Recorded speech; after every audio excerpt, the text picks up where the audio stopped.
Welcome to the Salmon Runs YouTube. Enjoy the video. You begin by powering the phone off and removing the SIM tray. This protects internal circuits. Next, heat the rear glass lightly to soften adhesive.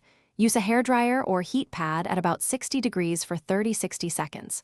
Once done, apply a suction cup and insert a pick to create a gap. Make shallow, controlled moves so you don't crack the back. Make sure to keep screws sorted and note ribbon cable locations as you proceed. You'll need that orientation later. You now work through the complex middle steps. Gently separate the rear panel and set it aside. Remove the bracket screws securing the battery connector. Once exposed, lift the connector with a plastic spudger. This isolates power.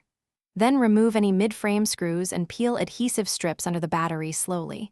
If strips snap, apply low heat and use a thin hook to pull the cell evenly.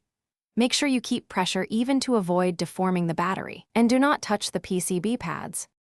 You finish by placing the replacement battery into the same orientation and securing it with adhesive strips. Press gently to seat it. Reconnect the battery connector, replace brackets and screws in reverse order, then reattach the rear cover. A short heat cycle helps the adhesive bond. Once reassembled, power on and confirm charging and sensors. If the phone won't boot or shows battery errors, disconnect and reseat the connector once more. If issues persist, test with original battery or Thanks for watching. Consider subscribing if we helped you.